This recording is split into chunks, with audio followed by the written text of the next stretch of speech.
Hi friends, இப்போ நம்ம பார்க்க போகிற வண்டின்னு பார்த்தீங்கன்னா மகேந்திரா 475 டிஐ வண்டிங்க. வண்டி இருக்க இடம் எங்கேன்னு பார்த்தீங்கன்னா திருப்பூர் டிஸ்ட்ரிக் குன்னத்தூர் இருக்குதுங்க. வண்டி 2000 மாடலு.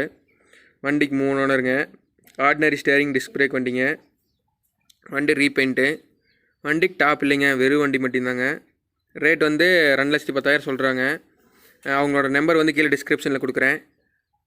இதில் வேறு ஏதாவது வேணும்னா நம்ம இப்போ சேனலை சப்ஸ்கிரைப் பண்ணுங்கள், கூட இருக்க பெல் பட்டனை கிளிக் பண்ணுங்கள். அப்போ தான் நம்ம போட வீடியோஸ்லாம் உங்களுக்கு உடனே வரும். வண்டி ரேட்டு 1,10,000 சொல்கிறாங்க.